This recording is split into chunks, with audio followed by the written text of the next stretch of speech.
Good day, everybody. Welcome to Liberty Call for Wednesday, June 15th, 2022. Hope everybody's having a good Wednesday out there. It's a pretty good day so far for me. Astros are winning. It's bottom of the seventh right now. They're playing a day game up in Arlington. They're winning 7-2. They had a really good first inning and been coasting along the rest of the game. So go Astros. See, here's my boys right here on my shirt. All right. Well, if it's your first time watching, give me a big old thumbs up, a like, a share, subscribe, all that good stuff. I would greatly appreciate it. And much better day in the markets. I guess a lot of people consider it good news that interest rates are finally going up to some degree. Certainly not enough already to squash the inflation. But hey, it's something the Fed has gotten off their butts, at least for the time being. All right, well, let's go ahead and take a look and see how the indexes did today. The Dow Jones was finished up 1%. I almost said down. It's been so many down days in a row. It's a force of habit. So like I said, Dow was up 1%, closed at 3668. S&P 500 was up 1.42%, closed at 3788. The NASDAQ was up 2.5%, closed at 11099. Small caps are up 1 1/3. The VIX pulled back down almost 10%. It was 10% a little while ago. It's currently sitting at 2962. I think the volatility index is going to be high for a while. So, until things settle down, which I don't see anytime soon, I would expect the VIX to probably be in the high 20s or 30 and above when things really do start to get messy. Canada exchange was up 0.32%. Brazil was up 0.75%. Mexico up 0.2%.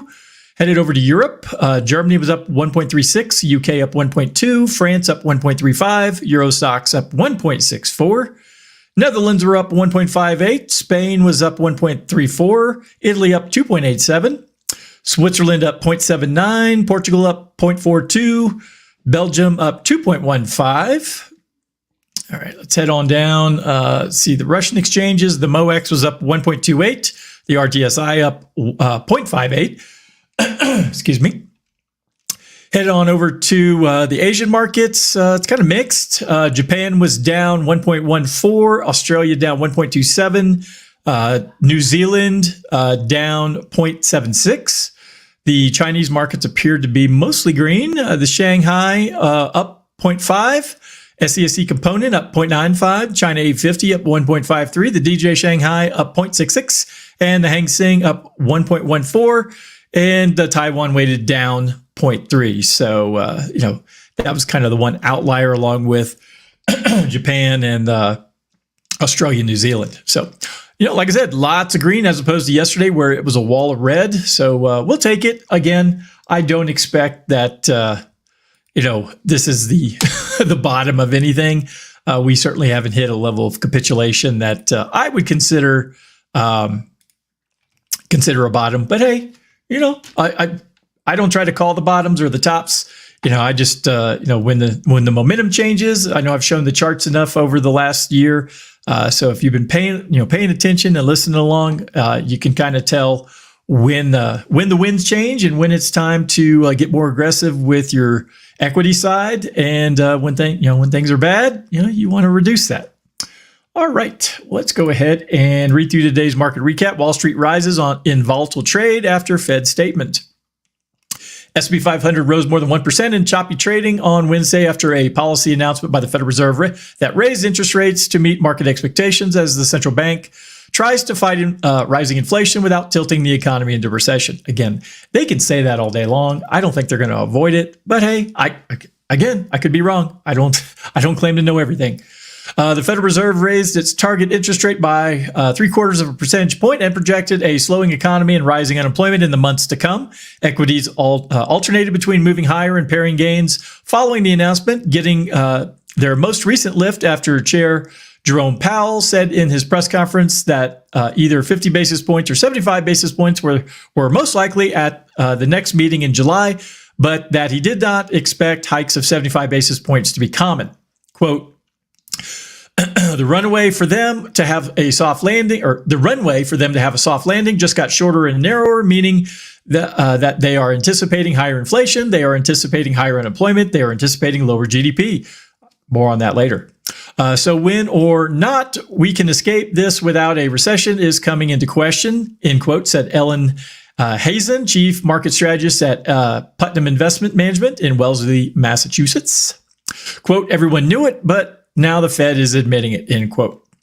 Investors had quickly raised their expectations that the central bank would hike rates by 75 basis points over the past several days, following a stronger than expected reading of consumer prices on Friday. It had previously been widely accepted the Fed would announce a 0.5% raise, a rapid swing in expectations that has triggered a violent sell-off across world markets. Fueling the expectations for a larger hike were forecast changes by analysts at major banks, including those at JP Morgan and Goldman Sachs, which both projected a 75 basis point rate hike by the Fed. Investors have since rushed to reprice their bets. Growing worries about surging inflation, higher borrowing costs, slower economic growth, and corporate earnings have kept equities under pressure for most of the year. On Monday, the benchmark S&P 500 marked a more than 20% decline from its most recent record closing high. I think that was January 3rd or 4th. Confirming a bear market began on January 3rd, according to a commonly used definition. And the good guys, Yuli just hit a 2-run home run. Woohoo! I know because my wife yelled in her office next door.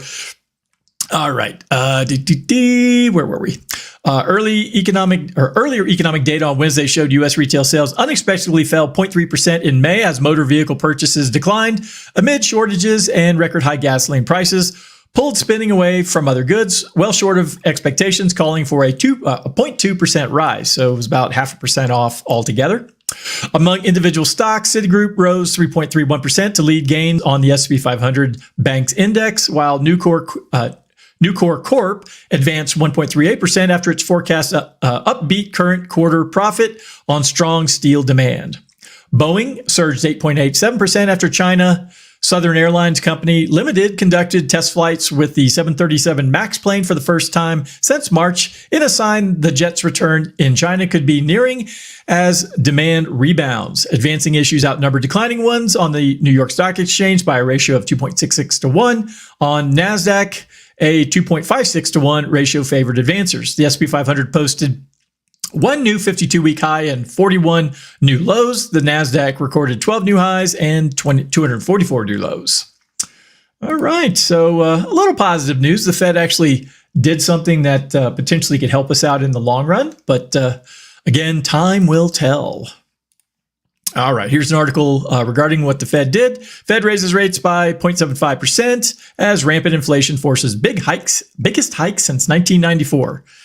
They keep talking about 1994 being like forever ago. I mean, it seems like 2 weeks ago to me. I mean, I'm only 48, and in 1994 I was 20. So 28 years has gone by pretty quick. And I mean, back then I was putting gas in jets, and I was a plane captain. Going out to the boat and doing pretty horrible jobs. This is a much better gig today. So, but anyways, all right. Well, let's go ahead and read through this. The Federal Reserve surprised markets on Wednesday with a larger than expected 0.75 percentage point rate increase as persistently high inflation compelled the central bank to deliver its biggest hike at a single meeting since 1994.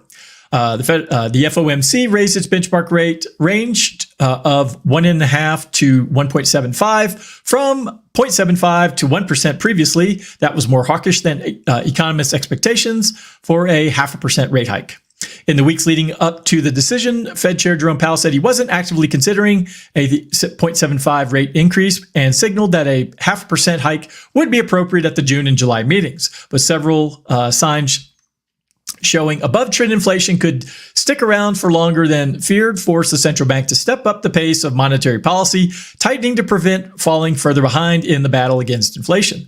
The Fed now sees its benchmark rate rising to 3.4% in 2022, markedly above the 1.9% forecast in March. 4 meetings left on the Fed's calendar leave plenty of room for further 0.75 rate hikes.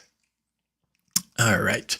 The steeper than expected rate hike pushes the Fed closer to reaching the neutral rate, a rate that neither improves the economy nor slows it down. The Fed had previously signaled that it was eager to move, quote, expeditiously to a restrictive stance above the neutral rate to bring down demand and cool inflation. Inflation, meanwhile, isn't expected to reach the Fed's 2% target anytime soon. The core personal consumption expenditures price index, the Fed's preferred inflation is forecast to climb to 4.3% in 2022, up from a prior forecast of 4.1%. For 2023, inflation is estimated to drop to 2.7%. Boy, that's a bold prediction, Cotton. Compared with the forecast of 2.6%, while in 2024, inflation expectations are unchanged at 2.3%. Restoring supply and demand in the labor market is the key to the central bank's plan. A tight labor market in which there are about 2 jobs for every unemployed American threatens to fuel a wage spiral that could push inflation up beyond the Fed's reach. Excuse me. Some on Wall Street have suggested that job gains would have to reverse before the Fed considers taking a step back. Quote, no fun till the Fed is done. And in 2022, that requires a negative payroll print, end quote, Bank of America said last week. The Fed is betting that its policy will help bring some balance to the labor market, with members now seeing the unemployment rate at 3.7% at the end of the year, up slightly from the prior forecast of 3.5%. The era of aggressive Fed tightening has many worried that the central bank could overshoot on policy tightening, slowing the economy too much into a recession. Despite cutting their growth outlook, Fed members continue to bet that a recession will be avoided. Again, it's wishful thinking, guys. Forecasting the economy will grow 1.7% in 2022, down sharply from a prior forecast of 2.8%. Still, fears of a recession have been most prevalent in the bond market, where yield curve continues to flatten, a sign that bond traders appear to be losing confidence in the Fed's ability to avoid a hard landing. The Fed's plan to shrink its nearly $9 trillion balance sheet got underway on Wednesday as the first tranche of debt or Treasury securities matured. The quantitative tightening plan will allow $30 billion in Treasury securities and $17.5 billion in agency mortgage-backed securities to roll off its balance sheet, with the intent of gradually stepping up the pace after 3 months to $60 billion and $35 billion per month, respectively. My question is, why did they start doing this last fall when they were already, contemplating what their plans were? You could have just stopped all your mortgage-backed securities and treasury purchases and, at least slowed things down there. Even while you were still printing money like it was going out of style, you still could have, helped, push the money, push those assets off the balance sheet or sell them. But the problem is nobody wants them. That's why the Fed owns them. So the Fed has been the purchaser of last resort for the Treasury and for toxic assets out there. I guess if you're a big bank and you make a bad investment, the Fed's been there to jump in and help you out. So we'll see how that goes in the long run. All right, got a couple articles here about what led us to where we're at today. This first one comes from Zero Hedge, how the Fed painted itself into a corner and triggered a vicious cycle. With the Fed set to hike rate, and this was written this morning, so it's going to be a little dated with the Fed information. With the Fed set to hike 75 basis points with single-digit odds of a 100 basis point hike creeping in, some are getting euphoric and buying up risk assets in the hope the Fed will finally catch up to the curve and put inflation in its place. Not everyone agrees, as Wells Fargo senior equity analyst Chris Harvey writes in a Tuesday note in which he says that it is, quote, time to close the reopening trade, end quote. Harvey writes that a hard landing has become his base case and notes that the, quote, the recent pop in 2-year Treasury yields above 3% is our catalyst, indicating a more hawkish Fed and continued risk aversion, end quote. According to Harvey, quote, the recession starts in the markets since the economy has the highest equity beta in decades, i.e. the stock sell-off weighs on sentiment, then discretionary spending, and ultimately the economy, end quote. Some more thoughts on his market-driven recession. Quote, in 2020, the real economy and COVID brought the stock market to its knees. In 2022, it's the reverse. Equities are in the process of bringing the economy down, end quote. The strategist then notes something else we have discussed, namely that while excess savings may have risen, even if they are clearly depleted for most households in light of the surge in credit card usage, this is more than offset by the trillions wiped out in the recent market crash. Yeah, this little tweet here. Households have $2 trillion in excess savings. They also have $30 trillion in stock market losses in the past 6 months. Not good. And here's Harvey's take. Quote, investors acknowledge but in our view, do not fully appreciate the U.S. consumer's exposure to equities. According to Fed data at the end of 2021, nearly one quarter or 24.3% of U.S. households were in equities. We viewed this as a major risk as material extended sell-off likely would impair sentiment and discretionary spending. We believe this vicious cycle has been triggered and is complicated by the corner the Fed has painted itself into. We estimate U.S. household assets could decline some $6 trillion or 4% in 2Q 2022 due to the market sell-off, which brings us to the punchline of Harvey's note, the Fed mistake, and number two, how the Fed painted itself into a corner. The Fed mistake. Conventional wisdom is the Fed is about to make a monetary policy mistake. We disagree. The Fed has already erred by sustaining QE from June of last year until March of 2022. The Fed continued to buy $80 billion of treasuries and $40 billion in mortgage-backed securities monthly, regardless of price, liquidity, or any other market condition, even as the economy was quickly recovering and consumer spending was rebounding sharply. This predictably created market inefficiencies and misallocation of capital. Crazy, I know. Last year, we discussed the cost of capital subsidy and its knock-on effects. In simple terms, this created one of the biggest duration mispricings we have ever seen. The reversal in 2022 is helping to roil not just U.S. capital markets, but also global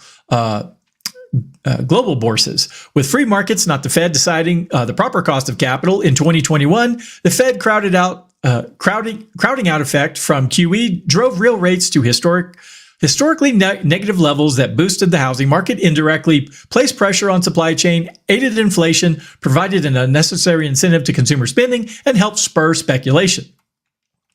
The Fed indicated that only in hindsight could it have seen inflation now upon us. Really? Really? You couldn't see it at all? That increasing the money supply by 40% wouldn't create inflation? Right. I mean, I heard there was a podcast I was listening to recently, and they were talking about that the Fed has, I think, 400 economists on staff, and none of them knew this. I mean, seriously, I'm one guy sitting out here in the mountains who just does a lot of reading and listening to what's going on in the world, and it doesn't take a rocket scientist to figure out that increasing that much cash into the system was going to have some really negative effects in the long term. But hey, I don't get to talk on TV like those smart guys and make excuses for their bad decisions. Excuse me. Finally, here's why Harvey thinks the Fed is now painted into a corner. Quote, we believe the Fed put will not be triggered anytime soon. And the Fed put is where the Fed comes rushing to the rescue anytime that the stock market or any of the markets have any real bad problems, i.e., 2008 and 9, where they bailed out a lot of companies with TARP. Remember that? Let's see. Let's see here. Anytime soon, and the economy has a higher equity beta than any time in decades. This suggests monetary policy will continue to weigh on risk products, and equity markets will lead us into recession. Once in recession, we would expect a quick turn towards easing for equities. This would mean volatility, more volatility, a better bid for risk aversion, and a decay of cyclicality until easing cycle begins, end quote. Whew. That was a tongue twister right there.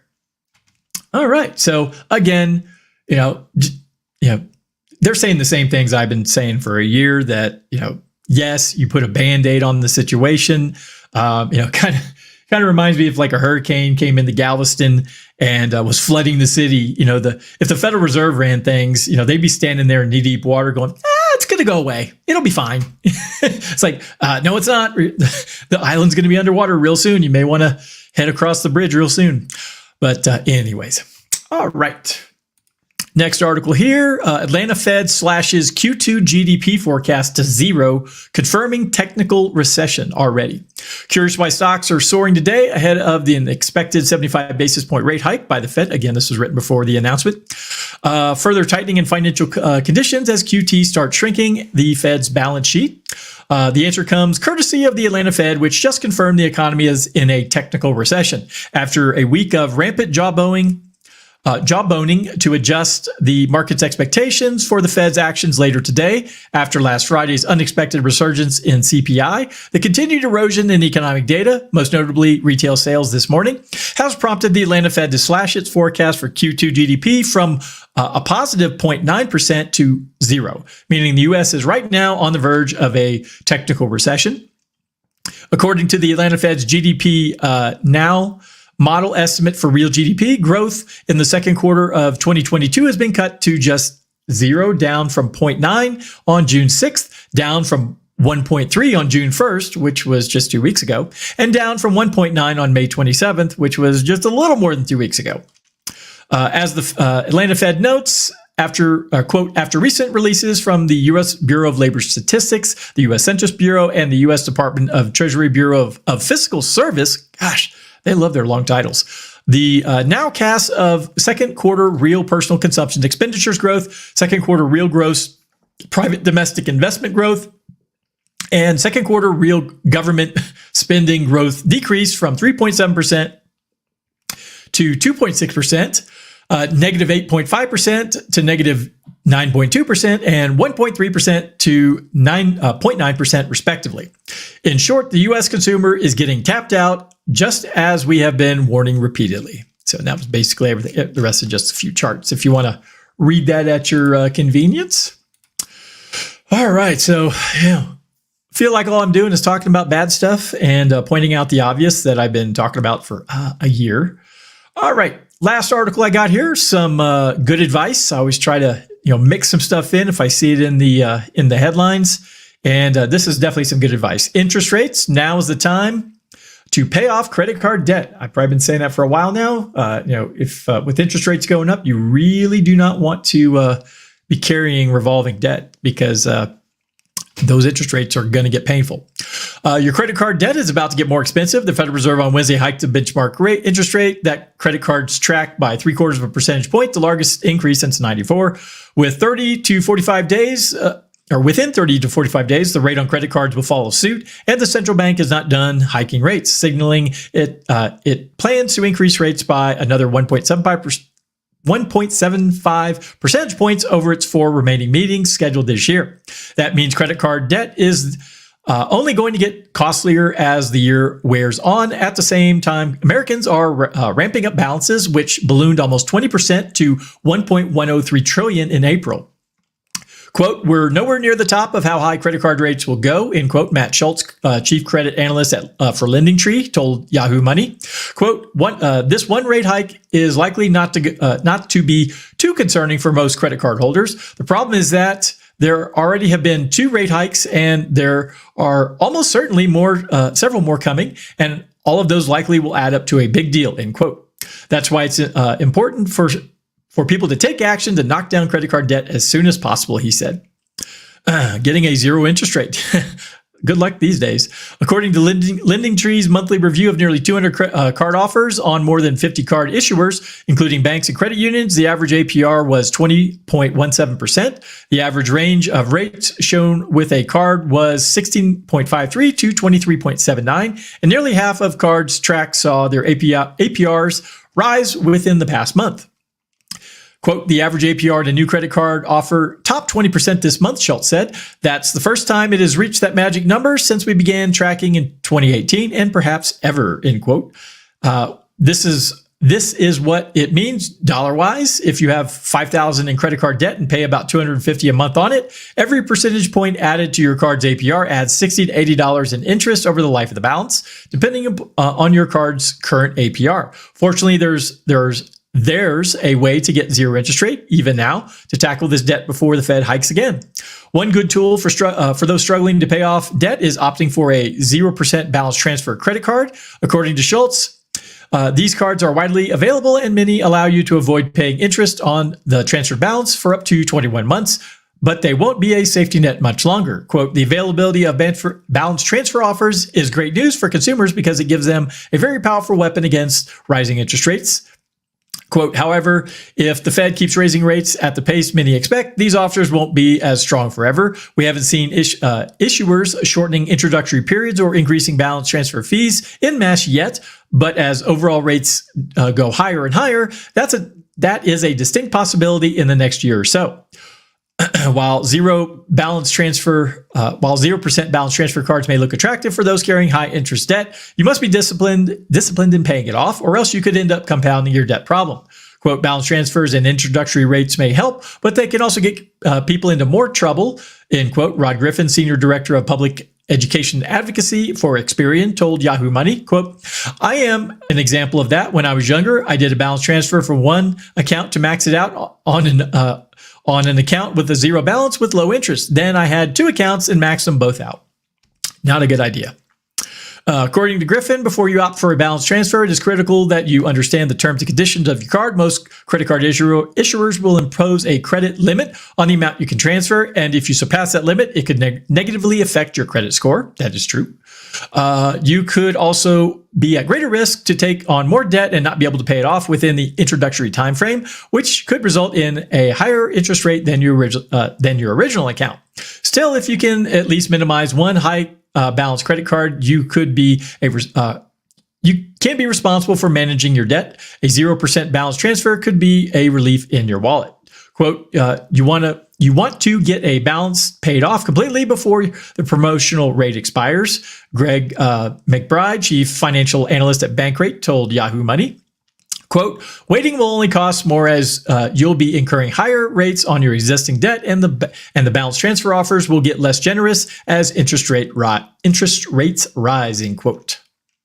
Another option that many credit card holders don't think about is picking up the phone and asking their credit card issuer for a lower interest rate. Yeah, you can't do that. I used to work for the banks. Though the chances of getting a lower APR are at the lowest they've been in 4 years, and it's still incredibly likely that it will happen if you request it. In 2022, 70% of cardholders who requested a lower APR got their way, down from 83% in 2021, according to a Lending Tree report. Still, far too few people ask, Schultz said. Quote, you do not have to have perfect credit to get your way, so it's definitely worth asking, especially if you do have good credit.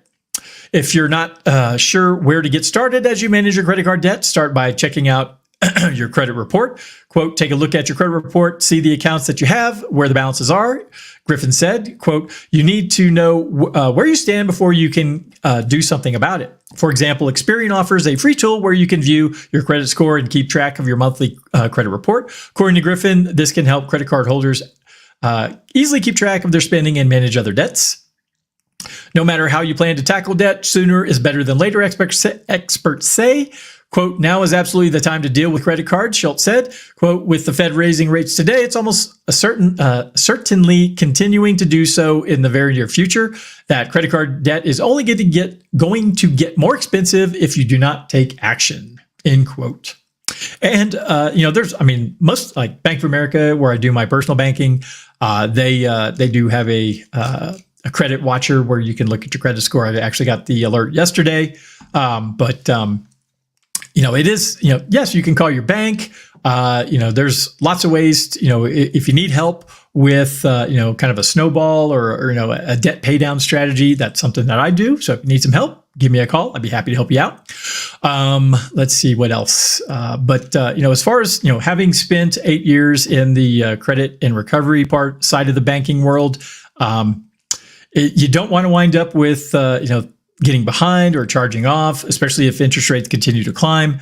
You don't want your balance continuing to go up over time. It's better just to bite the bullet, pay it off now while things are still sort of good. You don't want to wait till we're in a full-blown recession and maybe you've lost your job or whatever the case may be. And then you have that stuff hanging over your head while you're looking for other employment. All right. Well, that's everything I had for today. I hope everyone has a fantastical evening. And if you need to reach me, please go to dsafinancialgroup.com. All my contact information is there. And I'll be back tomorrow. So y'all have a great evening. Bye-bye.